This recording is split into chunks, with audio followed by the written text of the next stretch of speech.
Hello, everyone, and welcome to Hotline League. Travis Gafford is on the road edition.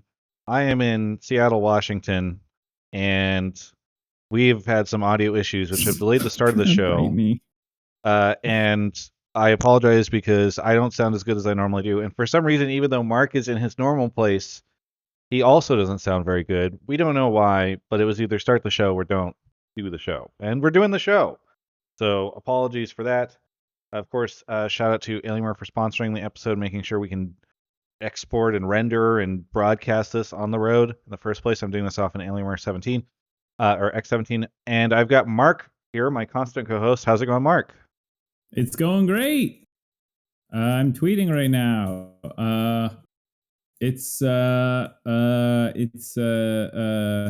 Yep. Wow, really providing a lot here at the beginning of the show while you try to tweet. Let's. Okay, while you tweet and start figure out what you're going to say at the start of the show, I will say yes, I am on the road. Want to give a big shout out to UBC. I went to UBC's Gaming Expo in Vancouver, Canada, the university there, and had a really great time being on a panel next to Vinny the hacker, who I was unaware of before, but is a very handsome dude who there was a lot of people there who just were fangirling and fanboying after him. That was interesting. And I I think he and I are just as completely different content creators as could possibly be. But he was a nice person. I was on the panel with him and a couple of Overwatch guys. And then I came down to Seattle and I went and played Magic at the Card Kingdom store Mox boarding house in Seattle, which was sick. And I want to give a shout out to Jared and Cedar, who were two hotline viewers who showed up to draft with us and a bunch of other cool people that I know up here or met. So we did a draft that was really fun, even though I did poorly, and had a really good time at Mox Boarding House. I did not reach out to them or tell them I was coming, and they did not know or care who I was. But I still had a great conversation with Sam, who was the manager there. They were great. But yeah, it's been a good time. I'm still up here. I'm coming back on Thursday, so I'm going to miss the first day of Super Week. But Mark Zimmerman, how you been? Hello. I'm okay. It's been a tough week for me, I guess. Really? Yeah, I reached out Not to you like earlier and asked if you were going to do a blame game, and you're like, "Oh, I forgot I do that show." that's not what I said. I said that I'm pretty boned this week. Two things happened. First, my internet died. Whoever transferred me from my old apartment to this new one, like, did some really troll stuff. And anytime I have a problem and I had to call for some help, every single time, whoever picked up on customer service would be like, "Whoa, your account is weird. What happened here?" I guess finally it broke, and so I had to just like make a new Spectrum account basically and sign up for that. And that meant that like I had to get new equipment delivered and all that stupid shit. So I had to wait, and I lost internet on like Tuesday night, and then like they want to deliver it, and someone needs to be there to sign for it. So I couldn't get it delivered because I was working on Wednesday and Thursday. Um, and so yeah, I was out of internet until like Friday night. During that time, let's just say that I had some stuff I was supposed to be doing, so then that got pushed back. And then this weekend's a super week, or this week is a super week, and I forgot that. So I scheduled a bunch of errands I needed to do. Like I have to get a follow up of the biopsy on my back because it's not melanoma, but they just want to like, you look kind of bad. We're gonna just get some more shit off you.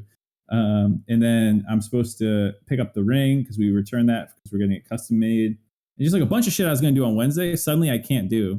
So then like this morning I had to like try and reschedule everything on top of the fact that I have my usual Riot stuff, on top of the fact that like this means that all the content I'm making for Riot needs to be moved up a day. So like the next episode, catching up with Double If, I still haven't even got my notes in for it, which is like I'm supposed to have those already, and I was just like, this is cursed. And you lost an Um, hour in a week where you had very little. You even lost an hour. oh yeah, I forgot about that. So, anyways, let's just say I've just I don't know, had a lot of things that I'm like, God damn it. So no blame game this week. Well, I'm sorry you're going through that. One thing I do want to point out, because somebody in the chat said, like, wait, did Hotline League start earlier? Did we change the time? Daylight savings time happened in the US. So if you do not live in North America or in the US and probably Canada, I guess Canada observes it too. I don't know, whatever. Then the time has changed here, and that's why everything is different. Well, way to out yourself as a fake fan of America. Everyone should know our daylight savings time schedule since we are the cultural center of the world. Anyway, Mark, is this situation that you're dealing with the biopsy and all that stuff? Didn't you tell me that you went and got? I think you said on an episode of Hotline League you were getting your first physical in like a decade. That was unrelated. Okay. Well, it was related, but it was like I assume you went to see the doctor for your physical, and they're like, "What's this on your back?" No. So I know I have terrible skin, and I should be seeing a dermatologist once a year. I just chose not to for about a decade and a half. And then with how Kaiser Permanente works, I need to get a referral. I can't just go to a dermatologist. So I had to go get a physical first. And that was the first physical I also had in about a decade. So, you know, they're kind of related, but not really. Great. Well, this is your sign, everybody. Go to the doctors, because no, this is your sign that you're fine. Because I'm fine. Don't do that. Mark, we got people married. We can also save some sort of life on this show. Go get a physical. Make sure you're fine. You don't need to have something removed or added to your body.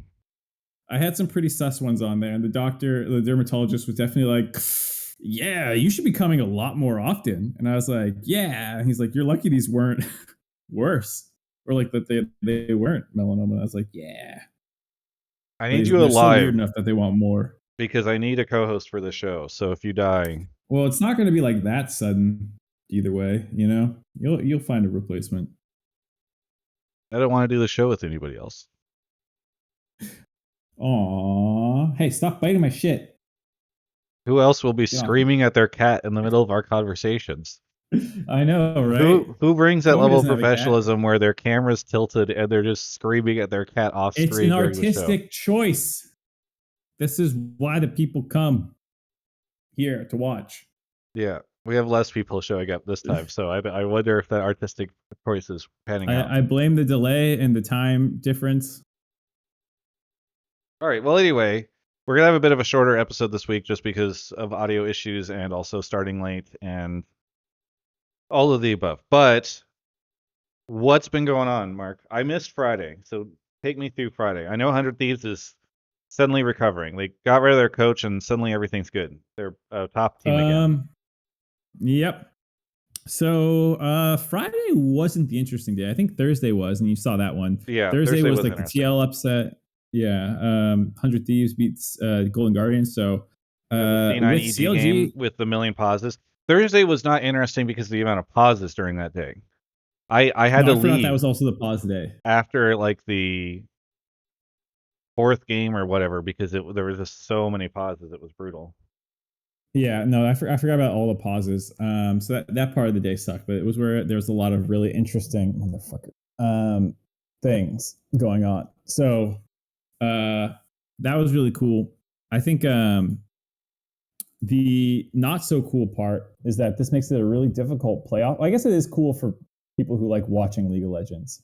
There's a really nice playoff race going on now because CLG also dropped a random game to Dig for no reason. So the problem is that I can't make, it's like hard to make content for teams when you're like, are you going to make the playoffs or not, bro? So like 100 Thieves looks like they might make it in, you know? Mark, stop trying to adjust the camera to show the cat. Every time you do it, breaks the camera. Look, it's broken fine. The camera like 3 times already. It's fine. Ugh.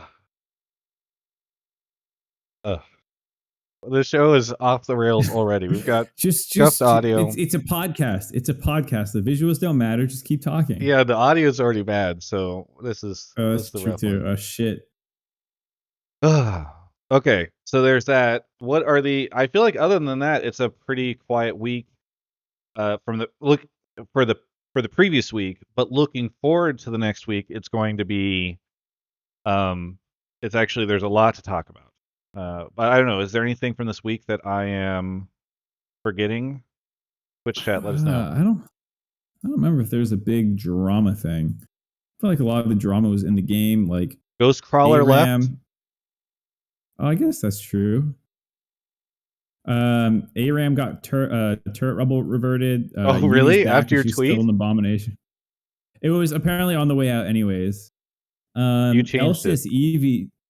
LCS Evie tweeted that there's an official investigation that I can't speak. An official investigation has been launched against evil geniuses. I don't know if you saw that on Reddit Yeah. 5 days ago. Yes, that's a thing. If you missed last week's episode, I'm recusing myself from the conversation based off of my previous relationship. Sometimes, for some reason, people did not understand that is like the correct thing to do. They think that that's the they think that despite a conflict of interest, the ethical thing is to ignore the conflict of interest and just cover it anyway. Uh, let's see. Who? I think that's it. But here's what's interesting. Okay. Normally, we do our show after the LCS, or we do it whenever we can still vote for MVP and All Pro and all that stuff, because normally LCS was on Sunday and on Monday we would do the show, and then the Yep. voting would end on Wednesday. And so I already said that like that show was a show in which people could call in and make the case for somebody to get MVP or All Pro or rookie or whatever. I don't think they do rookie for spring anymore. Whatever. Anyway, but because of the schedule change, I don't know if you saw this, Mark. Probably not. But our votes are now due on Sunday. Only because someone in a meeting told me this. I didn't get the email yet. Yeah. I think they sent it to the wrong email address. But yeah, I actually have been pulling a couple like MVP topics and first team All Pro topics and stuff like that. Cool.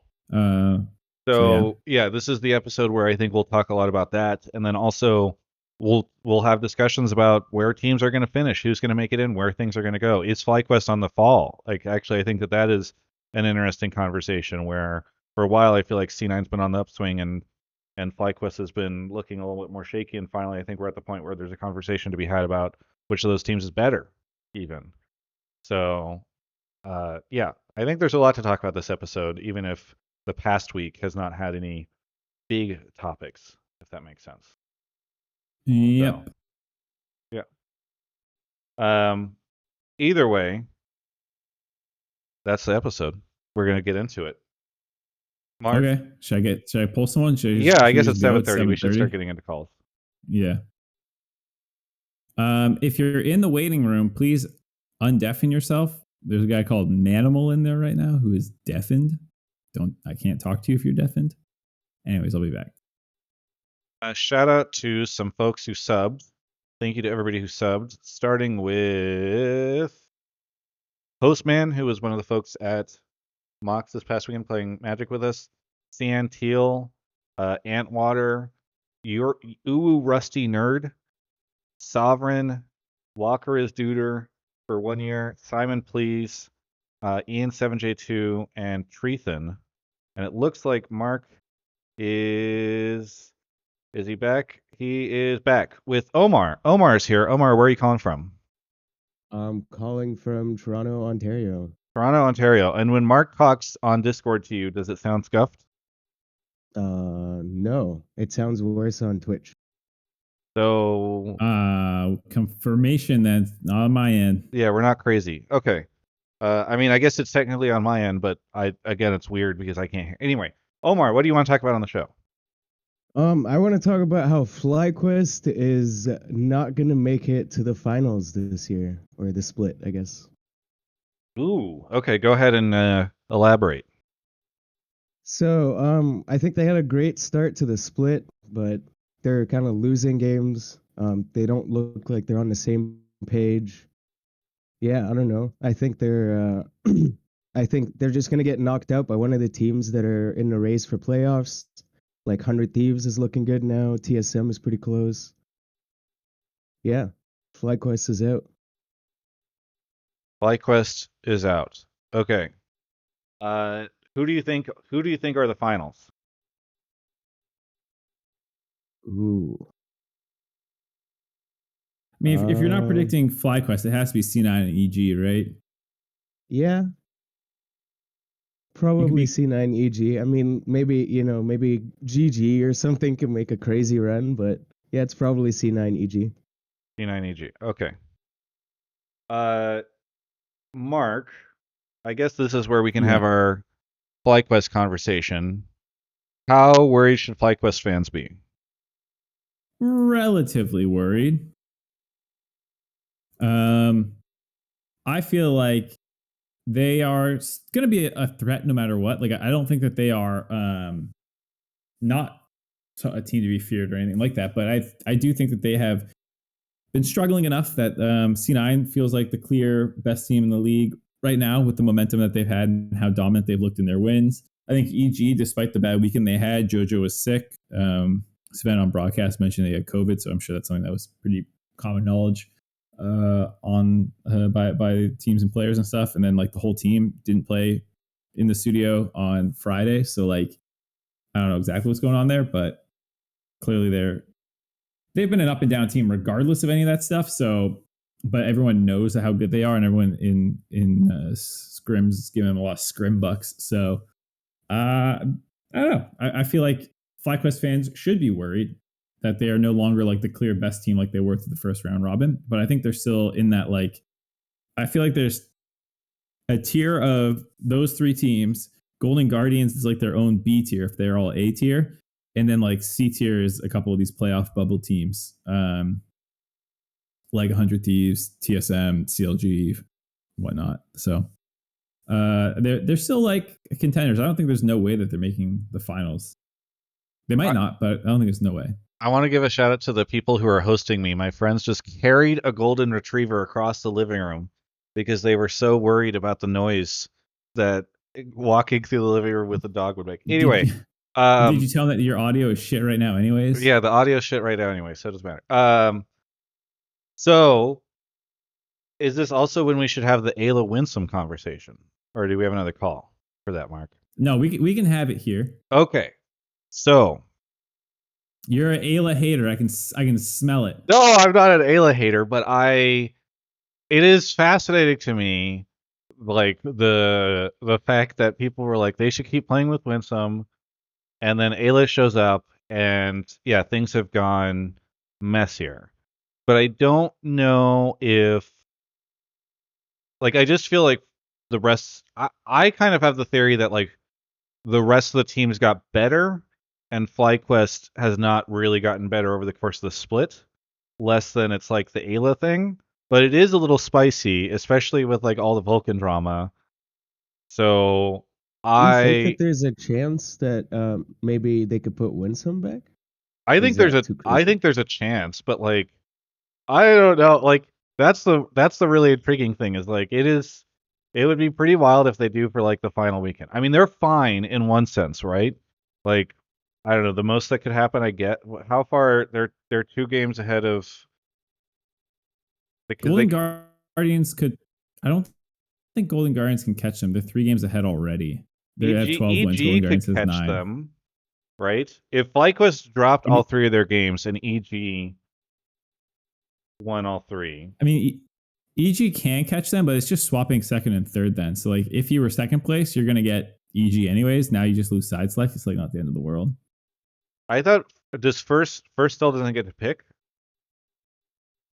who they play? I don't think so. I think first gets fourth no matter what. Okay. Okay. But I'm not quite sure. Okay. Yeah, it looks like NZ Leo the Chad is Chosen in chat. yes.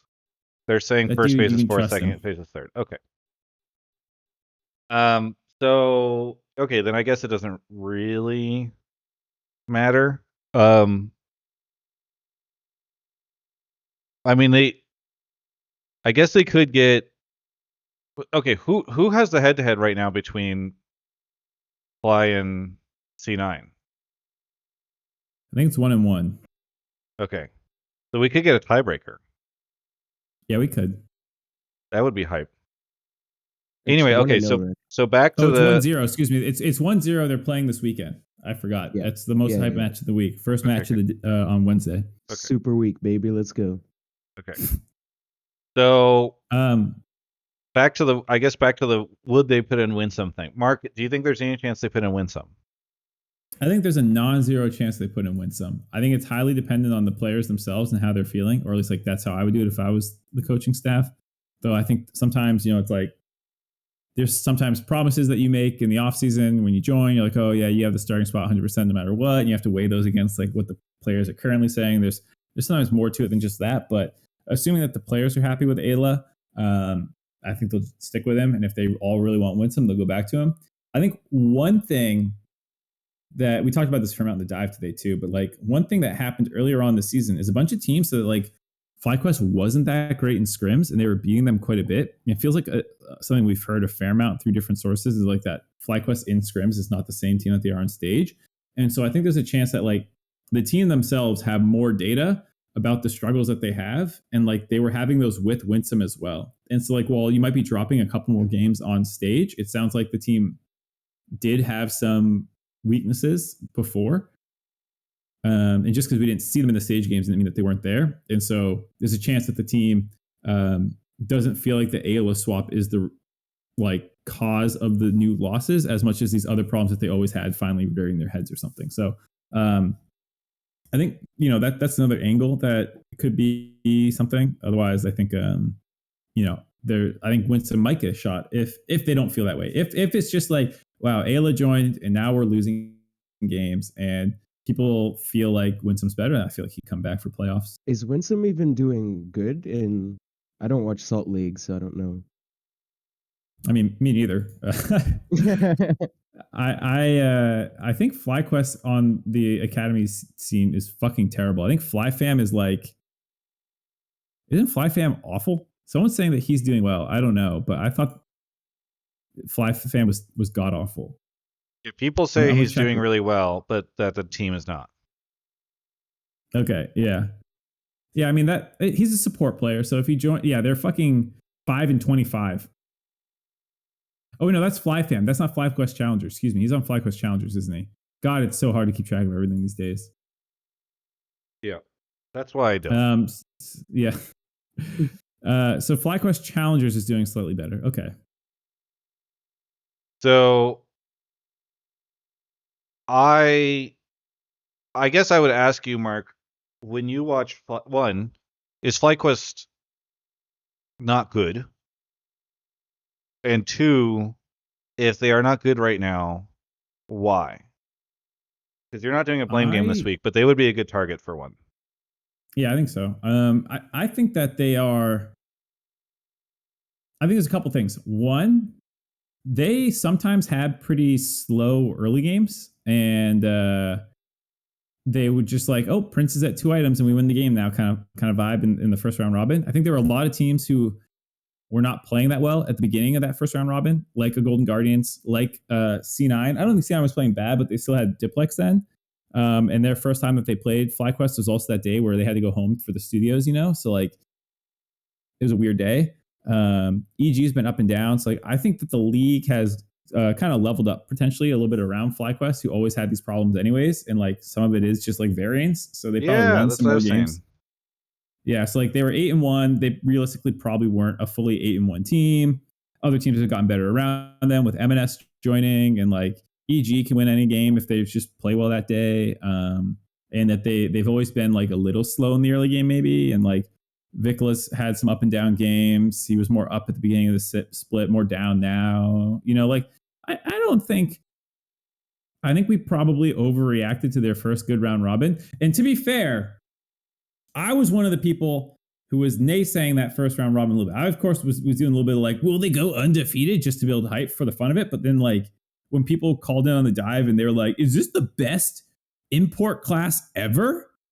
Prince has done well for 9 games. I was like, shut the fuck up. Like Piglet crushed during his first games too. Like it really doesn't matter. Piglet had a better year, like a decent first year, like got third twice.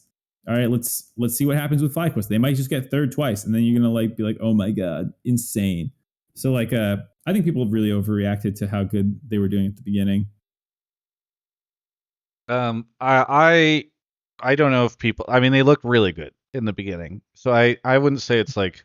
I do think the "is this the best import class ever" thing was maybe a little overhyped, but I mean they were really good, Mark, right out the gate for a team that had like come out of nowhere, right?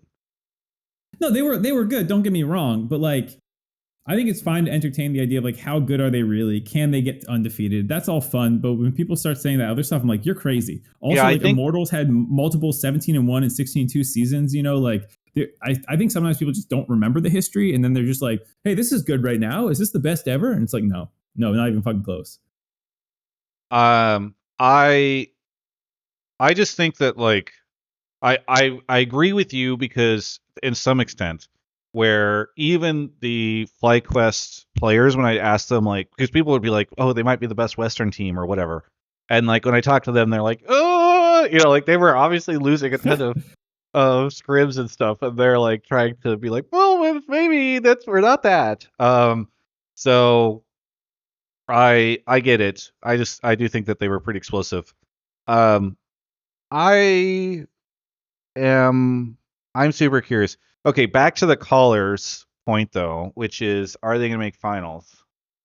I'm going to make a bold prediction here. Oh shit, Travis feeling himself tonight. Even though I really like the team and I think they are really good, I think Cloud9 doesn't make finals. And I think FlyQuest EG are the What? finals. No way. You need to stop watching the Oscars with all your camera movements. I think I think what will happen is that Impact will turn it on. You will have FlyQuest just like figure their shit out. They'll get really good. And then JoJo's going to come out of COVID recovery and do really well because he does better in best of series than he does in best of ones. And these two teams will meet up in the finals. C9's a regular season team. It's true. I mean, we have C9 takes, so I won't go too far down C9's rabbit hole, but I like C9. I'll say that. I do too, which is why it's too bad that they're not going to make finals, man. I meant gameplay wise, you donut. Oh no, I'm saying that too. Anyway, Omar, thank you so much for the call. Anything you want to shout out?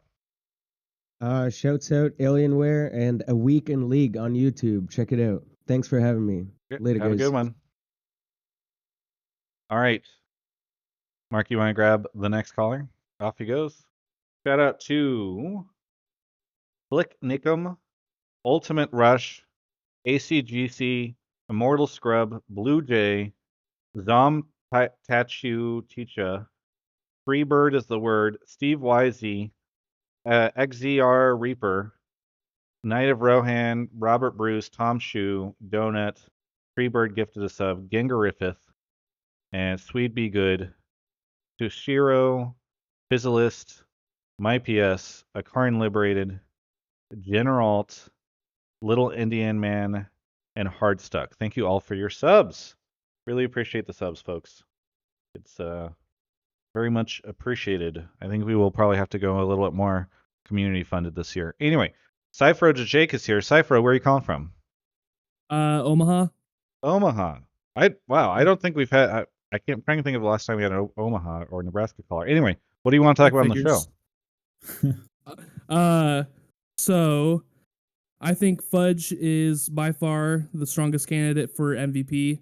I think his stats and his, eye test performances hold up to that standard, especially when you consider MVP as most valuable player and not just like, I don't know, all around best performer, according to their team.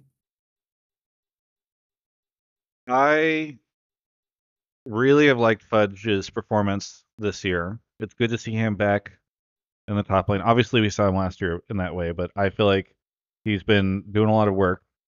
And Mark Zimmerman, what do you think? It's interesting. I had him as one of my potentials. Since we were getting down to it, I even asked Sven to be like, who should I give it to? You know, trying to pump him for answers. He mentioned Blabber. God, I just feel like junglers have been so not super impactful this year. Like Blabber has been very good. Is And that because of the probably meta? best. Like, does Blabber Yeah, deserve it definitely. because he's doing well in a non-jungle impactful meta?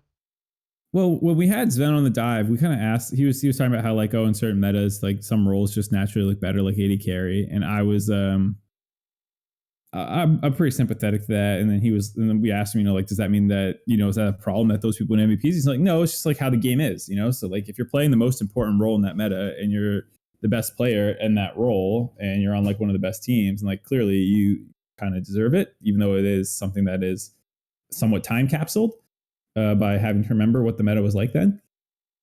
I think of like Arrow's MVP campaign when it was like Jin, Ashe, Varus meta, and he was just like insane at that shit. So like I kind of feel that way, and like it's just not like counter jungling was pretty useless. They just recently buffed junglers to like give them more gold and allow counter jungling to be more of a thing again. So like jungle felt pretty underpowered.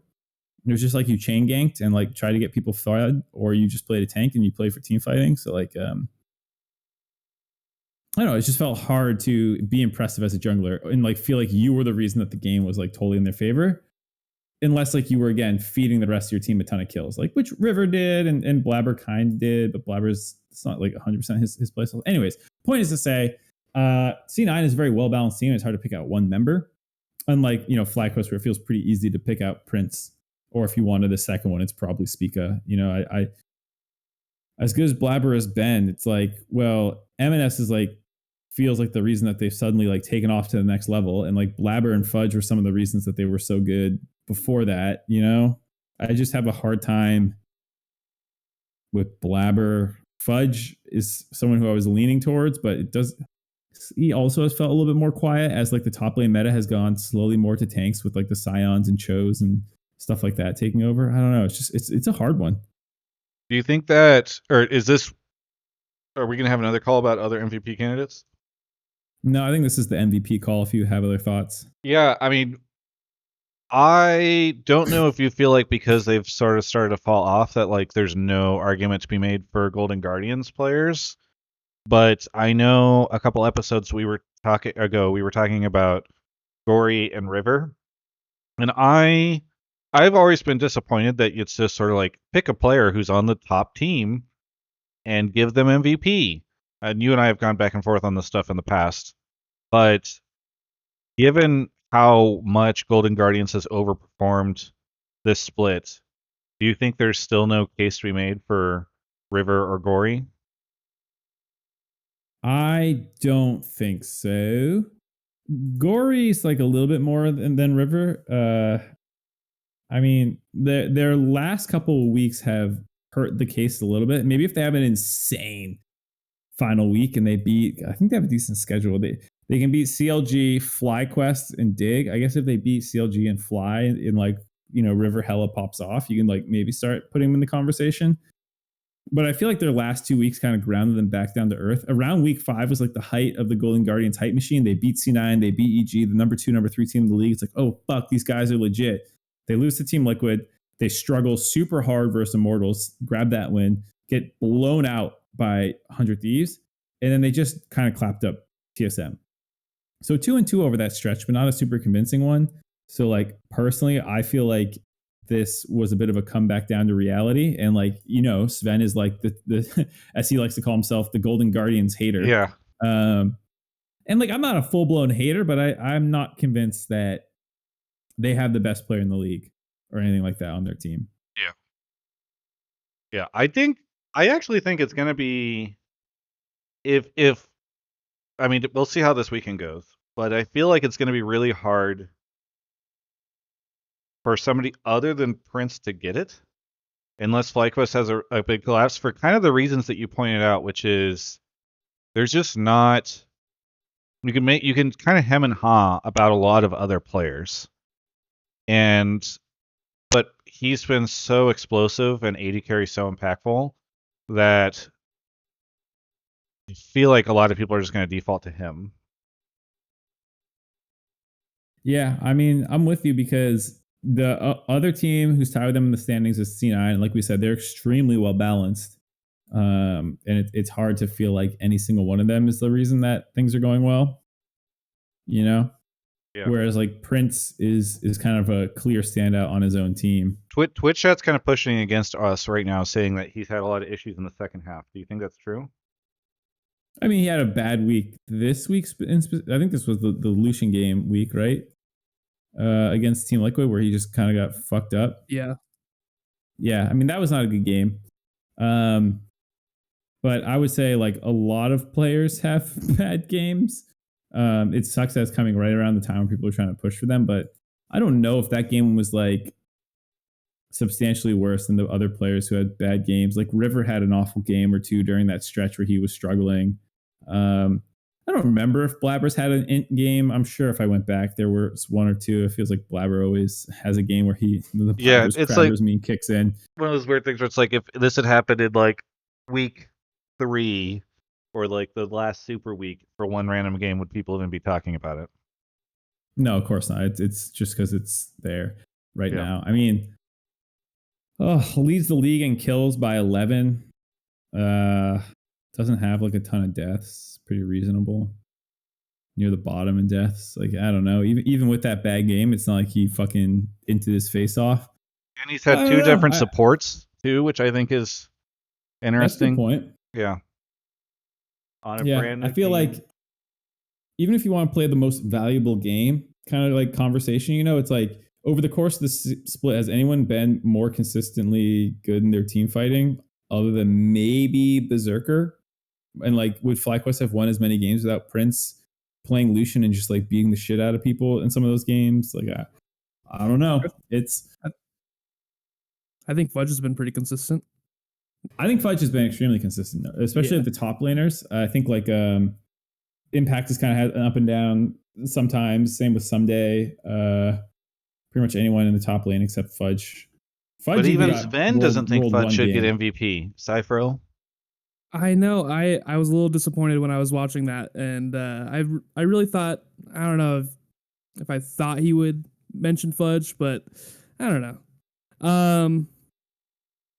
I will say a standout game to me is the C9 versus CLG, where I think Fudge kind of solo won that game for his team, where he zoned contracts off of his red buff as Fiora. I think that was pretty good. I think also the way his playstyle has kind of developed over the season, being more team orientated, has kind of been in part due to his playing of Scion, where he's able to ult from very far away. So he's a lot more mobile and able to help in team fights, but I think that's still, like a pretty useful thing that he's able to pilot that champion well. Not only that, he's also played, I think, the most champions out of all other top laners, aside from like, I think Tenacity has one more than him or something like that. I mean, I'm with you. I think the problem for a lot of people is like he's played three of his last 5 games are Scion. They've won them all, but it's like, you're kind of playing Scion. Another game was Cho'Gath. His Cho'Gath was like good.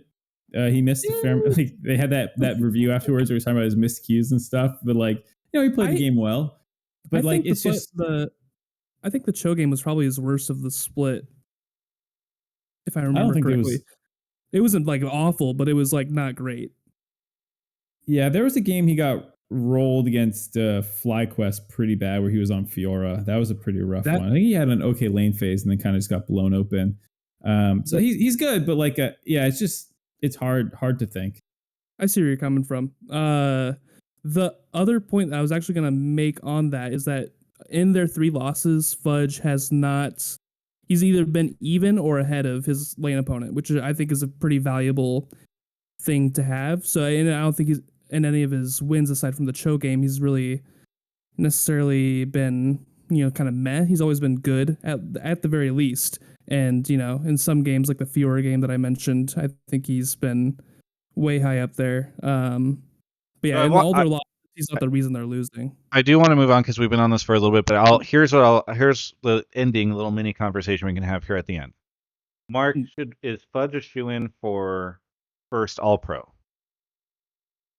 Yes, absolutely. I think he's without question the best top laner in the LCS. I think it's a question of,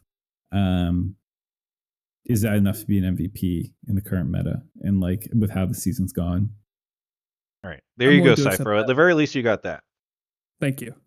Anything you want to shout out before we say goodbye? I'll shout out. You guys have been a longtime viewer of the YouTube video uploads in Hotline League and Travis Gafford videos in general. And I'd also like to shout out the LCS broadcast for branching out and doing new stuff this year, whether it's PewDiePie or Mark's segments. Anything really that you guys have done has been pretty cool. So it's nice to see some innovation in the broadcast. Very good. Thank you so much for the call, and we'll catch you next time. Cool. Thank you. All right. We're going to take a quick break right now to talk about Alienware. I would not be able to do this show on the road if it wasn't for my X17 notebook that I'm using right now to broadcast the show. It's been fantastic to have it with me as I've been going across international country lines back and forth. You know, bringing this powerhouse with me, being able to have it set up and sort of do the whole show from a kitchen table, which, spoiler, is where I'm at right now. It's been really cool. So I just want to shout out Alienware. They've been wonderful partners that have supported us, provided us hardware, done all this stuff. So I really, really appreciate them coming in to sponsor Hotline League and to provide us with the hardware that we need to make this happen. If you would like to get your own hardware from Alienware and be like TGI, you can go check out alienware.com/Travis. Ordering through that link directly supports the show. So I really do appreciate when you do use that link to buy something from Alienware. You can go check out their wonderful computers at alienware.com/Travis. Thank you so much to Alienware for sponsoring the show, and really appreciate all of you for supporting Alienware. All right, Mark is off to grab the next caller. Thank you to some folks who also decided to support via subbing. So we got Steve the Sleeve, Phantom for Days, Lil Bonaparte gifted a sub, Norvek, and then also I'm Chaotix. Thank you all for the subs. Really appreciate it. We got Redhood here. Redhood, where are you calling from? Calling from Brisbane, Australia. From Australia. We love our international guests. What do you want to talk about on the show? I'm assuming I'm here for the first team All Pro conversation. Yes. I had Fudge in the top lane, straight up Aussie winner right there. River has been a standout jungler and my MVP this season. Guy's insane, so creative with his ganks, and I don't think there's much more to say about him. Then in mid lane, Gori. I think the Gori River mid jungle is just like it hasn't been seen before. Like these two, they pair so well together. Yeah, there's not been many mid laners this season who have really had too many standout performances. But Gori and River have just played so well together, and I don't think you could make an argument against Gori. Prince, I think everybody would agree that Prince is pretty amazing this season. I have him as first team All Pro, and then Vulcan. Vulcan's been the best NA support since he came in 2019. Ooh, you're one of those Vulcan over Core JJ people. Look, Vulcan's first season with who was it? It was I can't remember who it was now. But he went deathless 6 games or something the AD carry. Then the very next season he goes with Sven, who also went like deathless for like 10 games. Like every time he gets paired with a new AD carry, the AD carry is just insane. Like I don't know how anyone can not make an argument for Vulcan as top support. I was hoping actually Ayla would be the best support this season, because Australians, but Bias. yeah, Vulcan's just been too So good. you want your all pro to be Fudge, River, Gori, Prince, and Vulcan. Yeah, correct. Okay. Well, we kind of talked a little bit about the Golden Guardians guys, but Mark, I assume you put Spica before River now, and then who are you pinning in mid, like M&S? So the Fudge and the bot lane stuff feels pretty locked in. I don't think there's too much arguing around those in any way. But the mid jungle, like you're saying, Travis, is pretty hard to do. I think for my first team is between Spica and Blabber, but like River does have an outside shot at that. Um, uh, for me, the way I do it is that like it's based off like your actual performance in the games. I try not to do like my perception of your skill or anything like that. So like, unfortunately for River, he did have like those first 0-4 games that Golden Guardians had. Like it wasn't like he was dog shit in them and like running it down. But I felt like there was a pretty clear improvement that came through once Gori joined and gave him a better mid laner to play through, and they actually had a week or two to practice together. Not just like obviously he was there in week 2, but they were not practiced. And so like that's not to say that River needs Gori or anything like that, but just like there's a clear level up and jump of play that happened after week 2. But it's not like you get to pretend the first 2 weeks didn't happen just because you didn't have your full lineup. Like I don't know what to do with those games other than to count them equally, because at the end of the day, it's 4 more losses that they have as a team, unfortunately. Okay, so going into this weekend, Golden Guardians play CLG. They play, or sorry, I said weekend. God, week. Golden Guardians play CLG. They play FlyQuest. And they play Dignitas. So if Golden Guardians goes 3-0, which would mean they're beating FlyQuest, beating Spica, how much do you think that increases your chances of getting River All Pro? I'd say it's pretty fluid. Like it also depends what C9 does, because C9 plays FlyQuest as well, and then CLG. So like pretty similar opponents. Like C9 could absolutely smurf 3-0 and Blabber looks insane, and maybe I do give it to him. It's close. Like the mid jungle feels really up in the air. Jungle at least feels solidified in the 3 jungles it's between. Yeah. Like Inspired is really, really good. Don't get me wrong. I think Inspired's fucking crazy. But I feel like the up and down nature of EG has made him harder to evaluate this split. Mid lane is one that's totally fucking open. I have no clue what to do, because the person who's been the clear best mid laner through a second round robin also didn't play the first round robin with M&S. And I don't know if I can give it to a guy who only played 9 games based off my own like system of like how I try and vote on this. I gave a nod to CoreJJ once. I think it was last spring when he played 11 games and was like pretty clearly really good. I think I gave Vulcan number 1 and CoreJJ number 2. And even then, some people were like, "Oh, I can't believe you gave it to him at 11 games played." And M&S only has 9, so it's like even less. It's like half a split. Vicla's been up and down. JoJo's been up and down. Gori's been up and down a little bit. Like Maple's been solid, but I don't know if he can break in just being solid. It's fucking hard for mid lane. Yeah. Yeah, I agree. I think this weekend I'm gonna be paying close attention to how these top mid laners go, because I kind of feel like there's like a tiebreaker situation going on. That's a good way to put it, because it's like the teams are playing for records of tiebreakers. You know, like for positioning, I feel like the same thing's kind of going on with the players and all pro voting for some of them.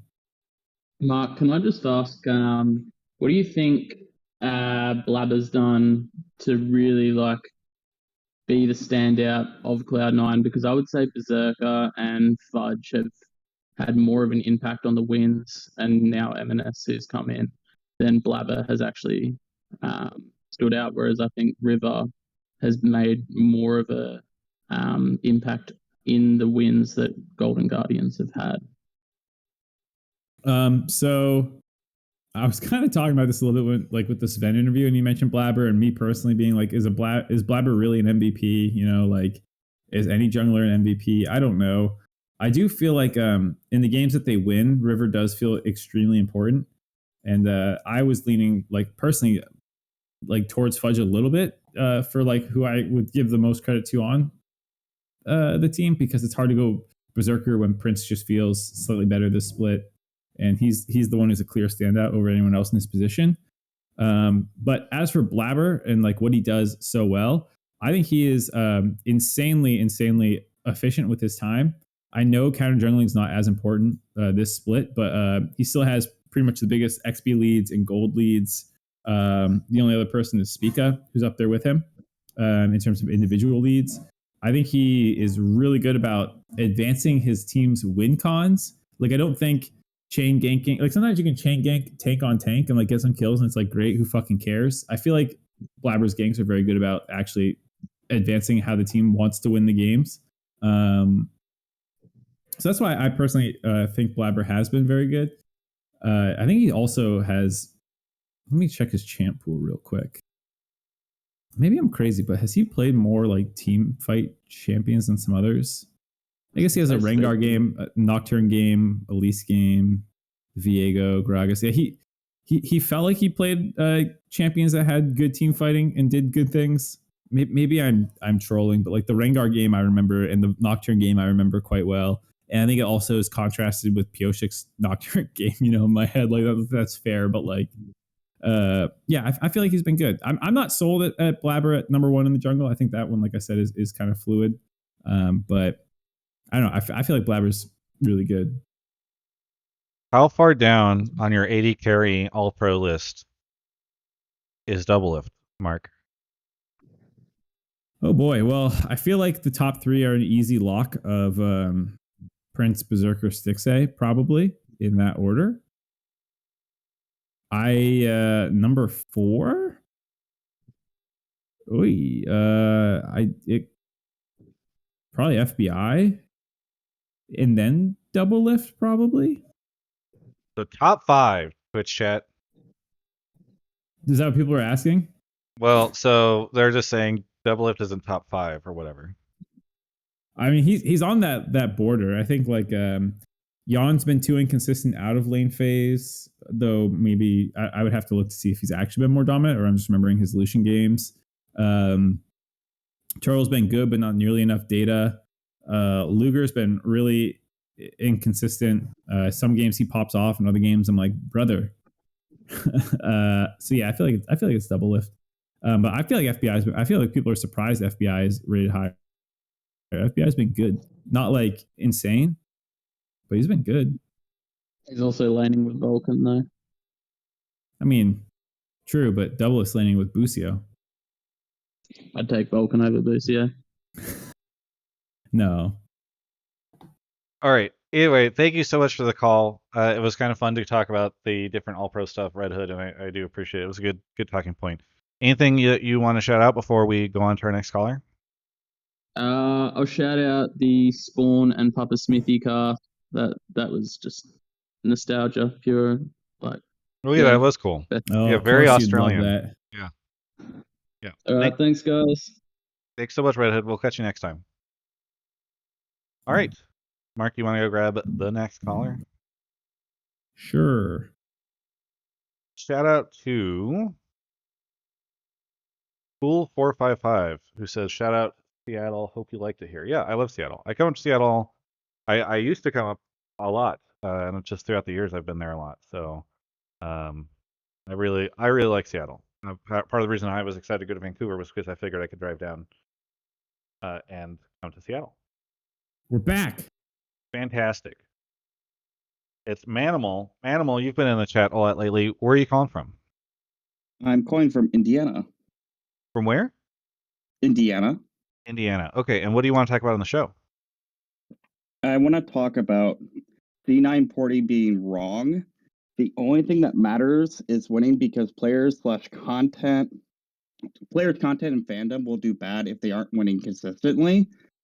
I've been thinking about this a lot because some of my favorite content creators are on like bottom ranked teams, and their streams don't get the traction they should be getting because they stream consistently, but they're not getting any pull.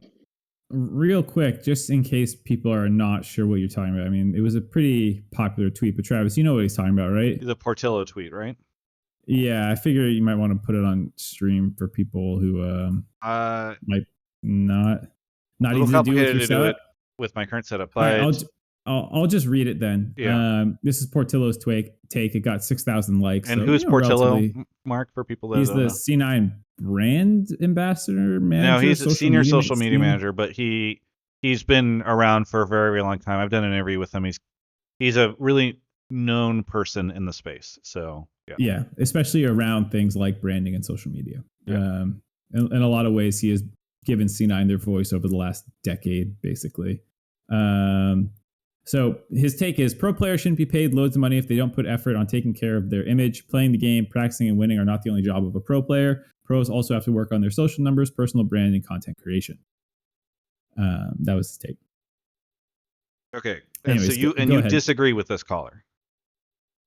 Yes, I disagree because I feel like the pro players that are putting a lot of effort into their branding and consistently streaming, a lot of them tend to be on lower end teams and they don't put up numbers because they're not winning.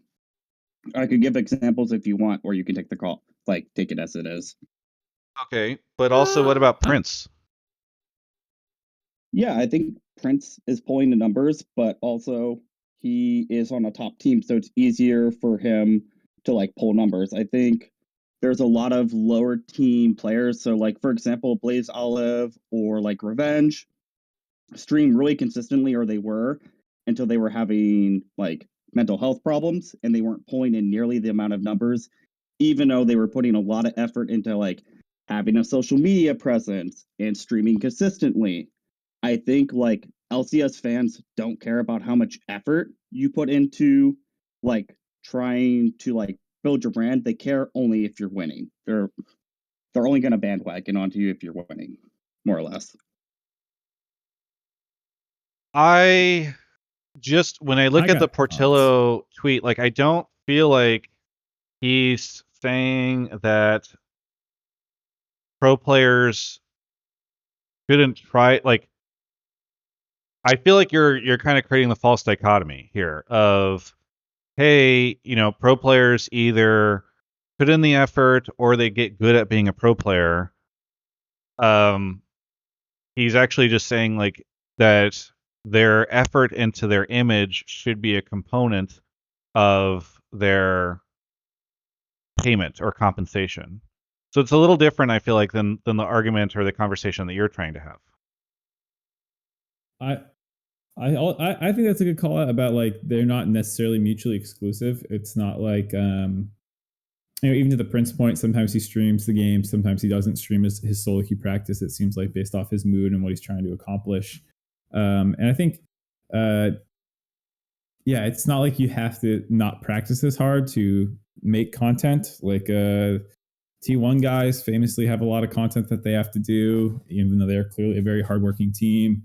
I think for me as well, having a brand doesn't just mean streaming more. I think even just having an identity of like who you are as a person can help. When you have a microphone in front of your face, being funny and engaging. Like I don't think Fudge is particularly like I don't know if he streams a lot. I don't know if he does a lot of content on his own, but like whenever he's in content, he's very engaging and he's funny and he's talkative. And I know he's doing well, which I think to the caller's point, I think there's something that you and I have obviously agreed with quite a bit over our career, which is like winning will make people care so much more than anything else you can possibly do. But that doesn't mean you shouldn't do those other things just because you're not winning. And so like Fudge is an entertaining personality. He probably would pull back a little bit if he wasn't on a winning team because he does, he talks to smack a little bit, but yeah, another person's like Sven. Sven doesn't personally make a ton of content, but he's a very easy person to get to know because of how he talks about things and stuff like that. So like for me, it's like, yeah, you don't need to only stream. It's like about when you have the opportunity that you're in front of fans, you have something about you that a fan is going to like, whether it's your humor, your bluntness, your interests, whatever it is. Evie doing his thumbs up as a brand, yeah. Yeah, I I don't know. I just think that I really appreciated the way he phrased it, where it was basically like, hey, you know, the effort that you are putting into this stuff should be reflected in your compensation. Because I think that was one of the things that encouraged pro players in the past to really try to do stuff, to try to stream, to try to do these things, was because they knew that there was like a financial reward for it. And I think a lot of the pro players now don't really feel like there's much of a difference between, you know, doing nothing and putting in the effort to brand build. And that's obviously, I mean, there's a lot of issues that the LCS is facing. And so I don't want to say that that's like the main thing is, oh, we're just not doing that. Obviously, it's a mix of all these things. But I think it's a little complicated. You know, it is a little bit of that. And that's, I think, why I liked Portillo making that tweet. I liked that. I favorited the tweet, you know, whenever he made it because of that. I don't know, caller, if you want to push back on this. One quick thing before the caller goes. So in Twitch just said Bjergsen is an average zero interaction gamer, but gets millions of follows. Not when he started. I feel like he's pulled back from social media a fair amount, but like when he started, he was all over TSM's content. He was their branding. He was pushed very hard. Like he was relatively active on social media. He streamed a lot. If I remember correctly, like I think he doesn't, you know, do that stuff as much as he used to back in the day because he kind of like hit a ceiling of like, all right, who doesn't know Bjergsen at this point, you know, kind of thing. And like he probably had other priorities after a little bit, but no, he was not like that his whole career at all. Yeah. I get what you're saying about the take, and I completely agree with that. But I think at the same time, it makes more sense in my mind if you're a pro player to focus on winning first, because it makes getting the numbers easier. Because I can't think of a popular, but again, I feel like sorry to league cut you off. I just feel like this is always this false dichotomy that people always suggest, like as if a pro player trying to do a good interview after a win and putting effort into it is going to make them less likely to win their next game. Or like tweeting is going to make them less likely to win their next game or something. You know, I don't think it is this well, you either doing this or you're either doing that type situation that people try to make it out to be. Yes, but I think at the same time, it can be very mentally taxing to have to interact with social media and the fans if you're not doing well, or even stream, because people are going to be more negative towards you. And at the same time, I can't think of any LCS like pros that are doing really well, number socially wise, that are on a bottom tier org. Like it's really hard to do that. Yeah, yes, but I don't think that like Porti's tweet is not saying anything about, well, if you're on a bottom tier org, you need to be doing this. Like, it is a pity that Bjergsen doesn't do a lot more. I mean, I think he started streaming a little bit more in the off season, but like, he's one of the most popular players. On the other hand, you can look at what Peter's doing. You know, he's been doing a lot of content. I think maybe he's doing a little less because they haven't been doing as well, and because he also had some situation with his house. But, you know, like we're not talking about bottom or top teams here. It's like there are players on top teams that don't right now that don't really put any effort into their image or building a brand or doing anything like that. And I think so. I don't think the idea of like, I don't know. I don't think it is well, you either play and do well, or you're on a top team and you put the effort in. But if you're on a bottom team, you don't. Like, I think it's not as linear, or as discrete as you are making it out to be. To that point too, I do agree with the caller that like just doing things can be mentally draining. Seeing the response, the replies to you, especially if people are being dicks, and so like I understand if you at some points in the season, or if you are having an unexpectedly difficult year, to step back and not make that kind of content, like, or put yourself out there. I think that makes sense to me. I'm not saying you have to be on 24/7 all the time. Right. So like for some of the Dignitas guys who probably came in and thought they'd have a better year, and then it sucked for like a Jensen or a Santorin, who both have like, they're respectably well known within the scene. Like, okay, you're not doing quite as much content as you might have done if the team was actually popping off. But even to that point, some of the best content that I've enjoyed out of teams this year has been Dignitas's post-match thread. Like, for a team that is doing bad, they found a way to make some funny content. Like, the post-match threads have been very good. And like, I don't know how much it's really helped them, but like that just shows that even on a losing team, you can find ways to potentially do it. I think Revenge with his like vlogs at least tried something to put himself out there.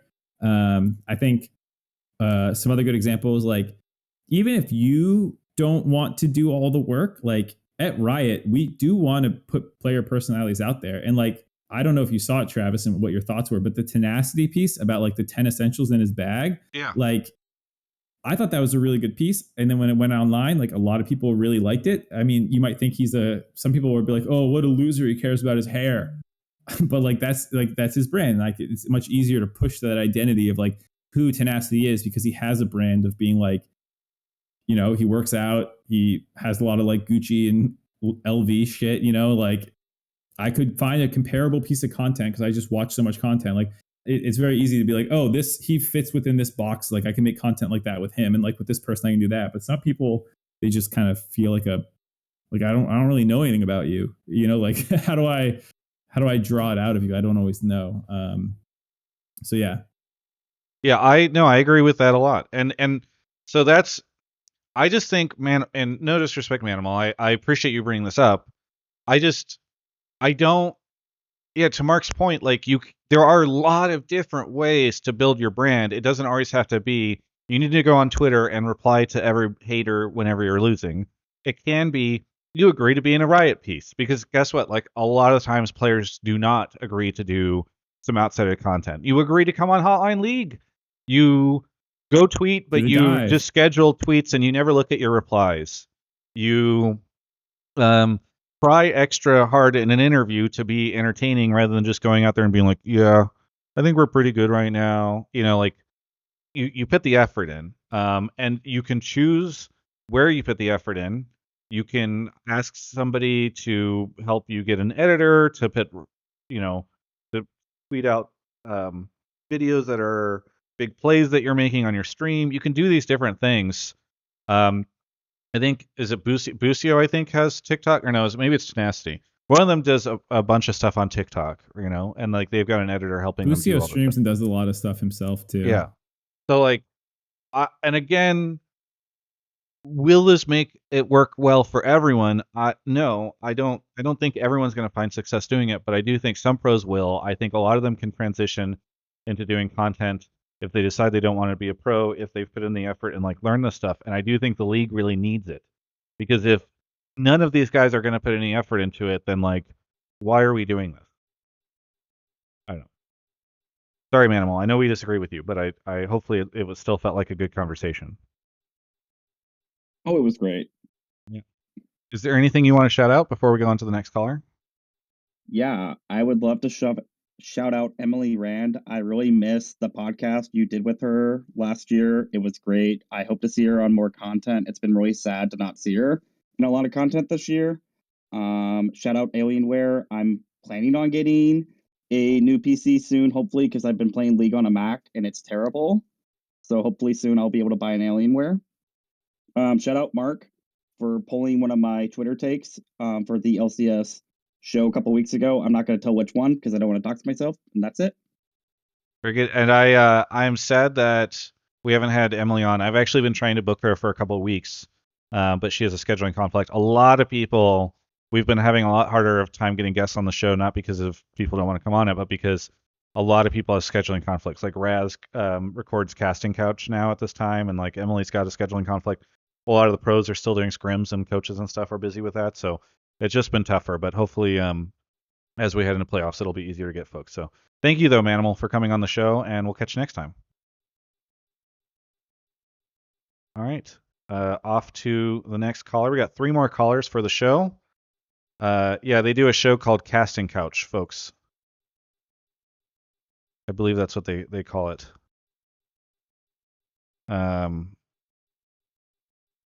Yeah. All right. Jayla Ray, thank you for the sub. Rays, thank you as well. And Jason Krieg Alt, thank you for the subs. Oh, look, Ovly's in the chat right now. So they're not doing it right now. So Raz lied to me. Ovly, did you not record Casting Couch right now? You just finished. Okay, cool. Well, I hope it was a good show. All right, we got Datapig here. Datapig, where are you calling from? Pleasant Grove, Utah. Pleasant Grove, Utah. What do you want to talk about on the show? TSM and CLG aren't going to make playoffs. Team Liquid and 100 Thieves will take their place, and they'll be dark horses for playoffs. Wait, sorry. One more time? Okay, sorry. TSM and CLG, they're not going to make the playoffs. And Team Liquid and 100 Thieves will take their place in playoffs. Okay. As well as being dark horses in the playoffs. So the TSM CLG rivalry dead. Now they're going down together. Yeah, they're buddies now. Yeah, so if you look at the schedule, there's actually a lot of these 4 teams are going to be playing against each other this week. And so CLG is actually, like, if you go off record, CLG is, like, favored to lose at least 2 of them. They play Golden Guardians, which Golden Guardians has a better record. They play C9, and they're obviously not favorites there. Let's see. Sorry, 1 second. TSM plays FlyQuest. And they also play 100 Thieves, so if 100 Thieves can win, it's going to help them get in. So, yeah, and then if TL and 100 Thieves do make the playoffs, I mean, they're going to be, like, coming in pretty hot. And 100 Thieves, they have Bjergsen and Double Lift. They know how to win playoffs. They did in 2020. TL, they're a really strong early game. So I think that they'd be actually dark horses in the playoffs if they made it. All right. And I like this take because it is kind of a double take. Like one of these things happening is like a good discussion, but you're betting on both of them happening at the same time. I feel like that's aren't there like horse racing bets that go like that? Anyway. Parlays. Mark, are Yeah, CLG and TSM bets. doomed? No, I don't think they're doomed. I think CLG is doomed, to be honest. I like CLG, but that game that they dropped to Dig feels like it could potentially fuck them over here. Just because they have to play GG, which is a potential loss, Team Liquid, and C9. So like just with how they've looked in recent weeks, the 0-2, I mean, it's always the counter logic thing. Like, of course, they could lose to Dig and EG and then beat fucking C9. I don't know. But just like realistically, there's a chance that they go 1-2 or 0-3. So for context, 100 Thieves, CLG, and TSM are all at 7 and 8, and Team Liquid's a game behind that at 6 and 9. And 100 Thieves and TSM play against each other. And then both of them also have an easy game at some point in their schedule. 100 Thieves plays Immortals on the last game of the day, and TSM plays Dignitas on the second day of the week. So basically, each of them are looking at hopefully one like quote unquote free win as long as they do what they're supposed to do. And then they play each other heads up, which means it's very likely that one of those teams gets to 9 and 9 and is probably safe. And then there's kind of this 3-way battle between the other teams who are probably going to be one game behind that at 8 and 10. The question is, and this is probably the hottest thing that the caller said, was that Team Liquid are going to make it. Team Liquid played Dignitas, CLG, and EG. Now, if they win 2 of those, they do make it. So beating Dig is quite possible. Beating CLG is pretty possible. So like, if they do that, then they also have to get a tiebreaker. The other thing that TL really struggles with is actually head-to-heads. They are 0-2 versus 100 Thieves and 0-2 versus TSM. So if they ever end up in a single head-to-head to get in, they actually are fucked because they have the 0-2 against them. I think they actually need like weird 3-way ties and stuff for TL to get in. So like, I don't know. It's crazy. It's messy. I don't think what the caller is saying here is actually super, super unlikely though. But I would say that TSM is favored over Team Liquid quite a bit, which is how the schedule is right now. Yeah, I really can buy 100 Thieves getting through. I'm trying to decide how I feel about Team Liquid. You know what? Fuck it. I think Team Liquid's going to get through. I agree with the caller. 100 Thieves, Team Liquid, they're going through. You're on crack. Why do you think that? I do think that Team Liquid has been showing more signs of life recently. And just, I guess it's more of a gut instinct than anything, but I just feel like they're going to clutch it out. Like, then I don't think that. Then I think they immediately lose in playoffs. To be clear, but Dude, you've Team Liquid has looked like they're on the verge of figuring it out for fucking 7 straight weeks. I know. They And week are 8 is when they they're do the it, man. perennial scrimbuck teams. Why do you believe in them now to suddenly figure it out and like win a game that they're supposed to win? So versus they'll TLG? beat Dig and CLG. I bet you they beat Dig and CLG, and then they just need a tiebreaker, right? Yeah, They or they need- could be EG because I mean they beat FlyQuest, so what's stopping them from maybe being EG? You know, It's They need possible. CLG to win a game if they want that though, because the problem is with CLG is that they're one of the only teams that they can get a tiebreaker against, I'm pretty sure. And so if they just go heads up versus TSM or Hunter, Yeah, CLG will beat Golden Guardians. Okay, so CLG has to beat Golden Guardians, lose to Team Liquid, and then lose to C9. Or I guess they can beat either Golden Guardians or C9. One of those they'll counter logic, huh? I think they lose to, or they beat Golden Guardians, and then CLG fans get excited, win one game to give fans false hope, and then they lose their next 2. I feel like it's 100 Thieves and TSM because one of them will beat the other one and basically make it in. And then the other one has the head-to-head tiebreaker versus TL. Already handled. And I think they're both like pretty good. I think TSM has done a very good job this season of just being like this kind of like brick wall. We play late game scaling. Boogie does a good job getting us to late game. Usually we're a coherent team. Turtle's been a good addition. Like I feel good about TSM. All right, we'll see. Thank you though, caller. No faith Anything for CLG though? Wait. You just don't believe in CLG at all? Wait, I started the split off as remember you gave me a bunch of shit for both wanting the roster to stay together, but then not being convinced that they were going to be a top team. So where did you land? Should they have changed it? No, I think I've continued to stand by the idea that like if you have something that seems like it works, it's better to just run it back for at least one more split than it is to like blow things up. But I still felt like Travis, according to yourself. What? They're about to miss playoffs. Why would you run back a team that's going to miss playoffs? Because there's a better chance, because when you make a roster change or you blow stuff up, there's a good chance that you're like, it was worth seeing where their ceiling was, even if the chances were that their ceiling was low. I don't know why you still struggle with this. 8 weeks in, you're still struggling to understand it. I think you understand it. Fuck with you. You're just screwing with me. Yeah, exactly. You. The problem is, here's the thing. You get it, but not all of our not all of our viewers can understand like risk assessment. And so when you act like you don't get it, then they just like in their brains they go, "Oh yeah, that's right. This doesn't make any sense." When it does make sense, and you're not here helping to explain how it does. Anyway, I remain a CLG skeptic. I don't think they're going to make it through. That's why. I can't wait for CLG and TSM to make it in, and everyone's just kind of wrong. I'm just going to say that I did it. I'm just going to say that I was here to back Datapig. If CLG make it in, it's because Datapig, me, and you, none of us believed in CLG. That's the only reason they make it in. If they do. Yeah. All right. Thanks so much for the call, Datapig. Anything you want to shout out? Shout out Alienware. Shout out you guys. I really appreciate you having me on. I'll be honest, I was really nervous. Usually I'm at work listening to you guys, so I can't call in. So this is the first week I've been able to call in. So thanks a lot, guys. You did great. Thanks. Thank you. Yeah, thanks for the call. All right. Off to the next caller. We've got thank you to Jayla Ray, Jason Krieg Alt, and It's Abe for the subs. Really appreciate it. All right. We are wrapping up the show here. Mark is back with King Monchie. King Monchie, where are you calling from? I am calling from Indianapolis, Indiana.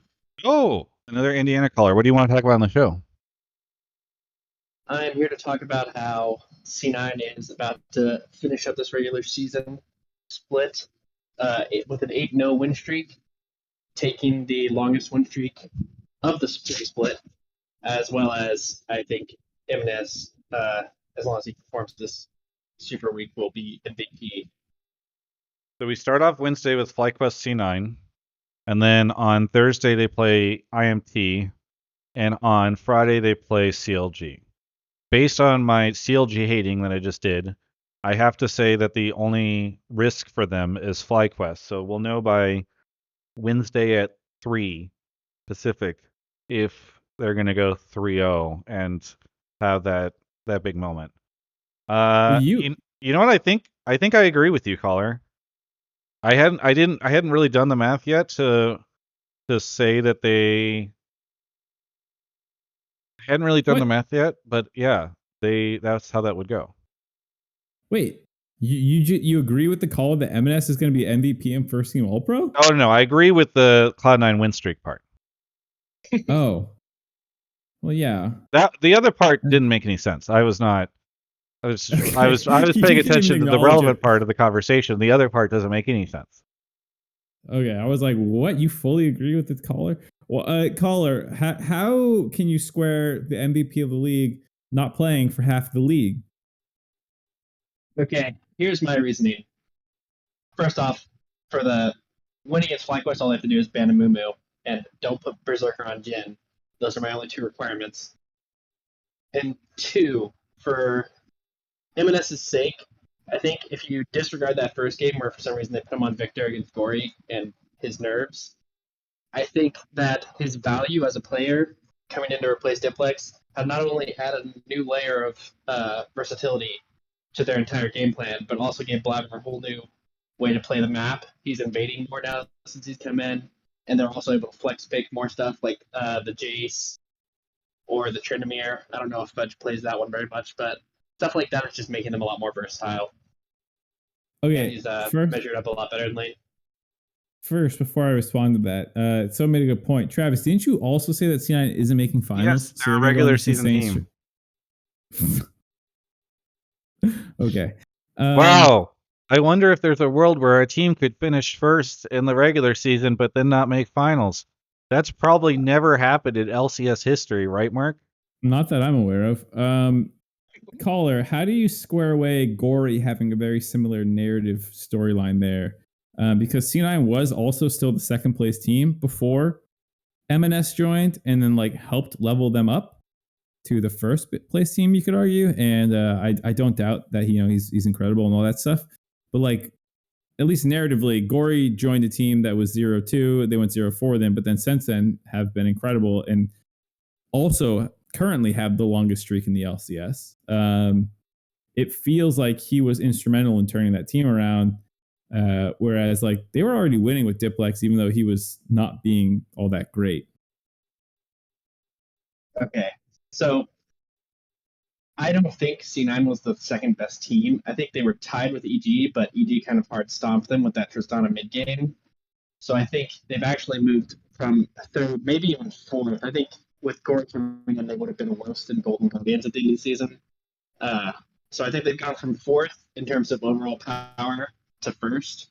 And Gori actually is my second pick for MVP, followed then with my third best option would be Fudge. So, yeah, I don't know. It's a tough call. I think Gori has had more iffy games. The only game M&S has kind of looked bad on was that Victor one, and you can chalk that one up to nerves and bad draft. Yeah, I don't know. I it's really tough whenever you have half of a split's sample size. I mean, I guess in one sense, you also have less time to make yourself look good, but there's a lot of players that have had really good second halves of the year and not really good first halves. And, in a world where you just get to erase their first half, I don't know. I don't know. It's really tough. It's really tough because I also don't know. I don't know what the cutoff should be then. What do you think, Mark? 75% of the games you need to play? I mean, it's ultimately up to each individual voter what you care about, because some people still vote based off like skill, and I think M&S has displayed that at least in the game so far. So it's close, I feel like you have to play at least in the majority of the games. 9 is like just on that cutoff point. I think one thing I was talking about in the dive to a little bit is like a lot of people just assume that if you played, like, let's say you have a really good 9 games, they just assume that your other 9 games would have been that exact same level. But if you think about every single player in the league, how many people maintain their form over 18 games? Like none of them, right? Even Prince. I mean, we were just talking about everybody has a bad game. Yeah, right. Like, yes, M&S had the bad game where he first came in and got kind of slammed by Golden Guardians, and since then it's been great. But like, who knows? Maybe that first month in LA, not having to play on the big stage, actually helped acclimate him quite a bit. And if he played those games, like, he would have struggled more. I think there's this assumption that all 18 of his games would have been like the 9 that we've seen, and that's not necessarily true. Like, a lot of players, especially aggressive ones like him, will have their kind of int games. And he hasn't really had that yet outside that one game. And we're also projecting that his next 3 will also be this good, which is fine. And that's not to say that you have to assume those 9 games that he's missing are bad, but like they're just not there. They're just non-existent. And I think sometimes the reason people are like, well, this guy was incredible the whole time. It's like, well, maybe people didn't have their research done on him yet, because people have been game planning for Diplex for the year, and that's who they've been watching, and they weren't sure what M&S was going to do. Like, you see that sometimes with junglers and other things where people start banning them out or learning your tendencies and how you want to play, and they start scrimming against you more and they learn more about you. Like, there's a lot of ways in which a player's performance will ebb and flow over the course of a whole season. And then it's kind of unfair in my mind to hold that, like, a bad game that someone else had in week 2 when you just weren't even on the stage, because it was like you didn't compete. Yeah. Yeah. I don't know. That's like where like lack of games matters to me, is because like I don't know what you would have done in that game. You might have continued stomping, or you might have inted your fucking brains out. I don't know. I mean, I will let. We'll see. We'll see that if M&S does insane stuff this weekend, then sure. I'm not saying he's completely out, but I have a hard time. I don't know. I have a hard time with it. I have a hard time with it, caller. Sorry. Well, is there anything you want to? Oh, go ahead, King. Well, sorry, one more thing to chime in, because people are talking about the core JJ thing real quick about like the 11 games. Like I said, it's up to each person. I don't remember. Like, I was trying to look up the ballot, but I don't see it. It looks like it got taken down off the website, so I'm confused. That website, everything disappears from it constantly. So yeah, I have no idea. So I can't remember how I voted. I'm not quite sure. I know I put him on my ballot. I don't remember if he was first team or not. Vulcan was struggling with like the 9-9 one a little bit, and then Huhi was like second best 100 Thieves. Maybe I don't think I voted for Core last year. Remember. I forget. I know there was one split where I didn't vote for him, or he wasn't on my thing, and it might have been then. Yeah, it was like, if I remember correctly, C9 was really good, but Winston was clearly a liability at that point. Huhi was up and down. Vulcan was up and down, and Core was out for a bunch of games, but once he came in, he was the best. So like, I do think it's a fair comparison to M&S. And if I could pull up the ballot, the reason I really wanted to is to show you how many of those were probably pro player voted. And so like, my personal feelings on if I should vote M&S or not is not going to be reflected by a lot of people. A lot of people, especially pros and coaches, like to vote for just who they feel like is the best player in that position at that time. So it's very likely that M&S does get a lot of votes. It's very possible he ends up on an all-pro team. And I think the only reason he doesn't get a first team would just be that he didn't play enough games. But like, I think enough people don't have that metric that you'll still probably see him on here, and it's not like anyone's going to complain about that fact. Either way, thank you so much, King Monchie, for the call. Anything you want to shout out? 2 things. One, Travis's YouTube channel. I pretty much exclusively been watching HLL League through that for like the past 5 years. And Thank you. 2, Berserker for sticking around another year. I think he has a much better case for being an import all-time best over Prince and Vikla. Very good. Thank you so much for the call. We'll catch you next time. His shout out was another hot take. I always love it when people just do that at the end. They're like, also this one random thing by. Thank you. Oh, Wafflefoot is here. Wafflefoot, where are you calling from? I'm calling from rainy, miserable, dreary San Diego. San Diego. What do you want to talk about on the show? Yeah, today I just wanted to talk about a very simple prospect, and that is regardless of whether Team Liquid makes it into playoffs this week or not, I do not think that they should make any changes going into the summer split, and with the exception being if there are just like unresolvable differences of gameplay, like there was rumored last year between like Bjerg and Core, as an example. But I think that they should stick with this roster. I think that with more time over the break, or hopefully with a run during playoffs, that they will continue to gel and continue to figure each other out. Pioshik will get continue to get more used to living here in the United States. And Summit will be able to stick with a team for more than a split and hopefully get out of some of the bad habits that he's had. Which, to be fair, over the past couple of weeks, I think he's been doing a lot better than he has in the first part of the split. But yeah, that's the take. So, do you think they're going to make playoffs, or they're going to fumble the bag?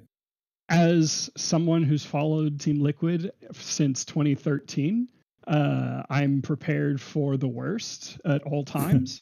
But I'm confident. I believe that the team can absolutely do it. Yes. Why do you, you just have a lot of faith in these 5 players, I guess? It's less that I have faith in the 5 players individually, as much as I have faith and am excited for the highs that the team has shown. I think that whenever they've been in a when they've actually managed to win and close out these games that they've had these great leads in, especially watching, like, for example, the FlyQuest game this past week. I think those highs are it's not worth reshuffling the team and throwing that potential away, knowing what the team can achieve with this roster as it stands. And I think that there is an ability for them to get consistency and consistently reach those high highs that I've seen them do when they upset FlyQuest, EG, these other higher ranked teams throughout this year. Travis, would you want TL to stay together heading into summer? No. If they don't make playoffs, no. I think they need to make one change. But Travis, you should keep things together to find out exactly how good they can be, right? You did it with CLG. Yeah, CLG was on an upward swing. Like, CLG, very clearly, you could draw a line on a graph, and then if you connected the dots, which I'm asking you to do right now, Mark, connect the dots, you would see it going up and to the right. If Team Liquid doesn't make flatline. If Team Liquid doesn't make playoffs, it is not up and to the right. I thought CLG flatlined. I thought they looked pretty good. They tried to break into the top half of the league and ultimately failed. You don't remember, like, from spring to summer finals, they were up and to the right the whole time. No, they were up and to the right from bringing Dokla in at the start of week 1 through most of the regular season, and then flatlined and didn't punch above their weight in playoffs. Why would you think that they could punch above their weight? People were pretty hyped about them going into playoffs. People felt like this is not. They did well for CLG. This is not well for Team Liquid. You are just being a devil's advocate jerk right now. You agree with me that they need to make changes. To Wafflefoot's point about the positives they've shown this year, they're trending up. They just beat FlyQuest, the best team in the league. They just beat them. You think they're making playoffs? You don't think they're making playoffs, Mark? No, I don't think they're going to make playoffs. But they got 2 rookies. All right, it's their first split. You don't think these guys are going to get better, Travis? So you don't think they should make changes, Mark? Probably not. Really? If I was going to make any changes, and I'm not internal there, but I don't know what happened with like all the coaching and stuff. Who knows? It was Marin's first split as a coach. Was he a good coach? I don't fucking know. Who can say? People say Harry and Pioshik are steaming dog shit. I mean, Pioshik is been a little disappointing, I think. Summer's been a little bit disappointing. Harry's been a little disappointing. Jan's a little bit disappointing. If they'll be slightly less disappointing next split, they're a good team. Jan in lane phase has been good. Harry in lane phase has been good. Pioshik's been up or down in I actually games. don't. Just I think smooth that out. I think if you're going to make a change, a little bit. I think if you're going to make a change, it's Summit or Pioshik. And I'm not saying you like send them back to Korea or something like that. I think you see what you can do in terms of like, okay, one of them goes to like academy, and I don't know. It's one of those weird things where you try something different in the beginning of summer to see what looks good. NA Lol Pride says Jan hasn't been good anywhere, anytime. Well, you should change your name if you think that, because both pro players said that Jan was decent, and then there were a lot of games where he and Core JJ slammed early game. Team fighting wasn't great, but anywhere, all the time, it's objectively wrong. I would agree with that change. I would say, like, if what you want is veteran presence for the young guys, you need to get more consistent veterans. Because, like, Core has been fine, not great, but, like, not the one inting the games. But if you're going to have rookies who are, like, volatile and get hit with abilities or caught out of position, like, you also can't have two of the veterans doing that as well. So, yeah, I definitely agree. Pioshik has been extremely disappointing on a consistency level, and same with Summit. But that was kind of like what you knew you were signing up for. Okay, so then do you agree with my change suggestion, or do you think they really shouldn't make changes if they don't make playoffs? Honestly, if they don't make playoffs, which you don't think they will, based off our earlier call. Yeah, if they don't make playoffs, I wouldn't mind seeing maybe one change. Like, we talk about, like, they all speak Korean thing, but, like, well, 3 out of those 4 speak English extremely easy. Like, they all speak English, Core, Jan, and Harry. So it's not like adding another English speaker is going to eradicate. Like, okay, now we all speak English, and, like, there's the one Korean guy who's maybe a little confused if Whippo takes jungle or top or, like, whatever you end up doing. So yeah, I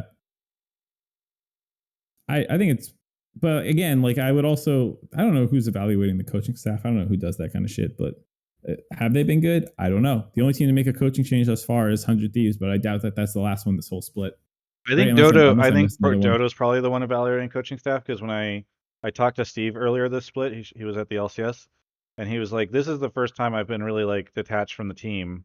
And I was like, yeah, it's sometimes important to step away. And he's like, no, I just don't speak Korean. He's like, I have no idea how to speak to this team. He's like, I don't know what's going on.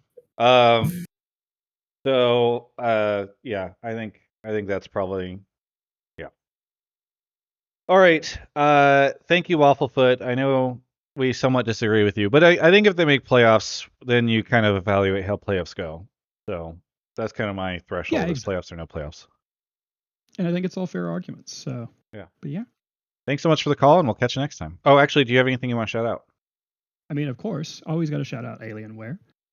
Shout out the Travis Gafford YouTube channel, and shout out to Twitch Prime. Did you know, you viewer, yes, you could give Travis a free sub right this second if you happen to have Twitch Prime. Thank you so much, Wafflefoot. We'll catch you next time. Have a good one, guys. Yeah, see ya. All right. That is the show. Mark Zimmerman, anything you want to shout out here at the end? Shout out my cat. He's being cutie patootie over there.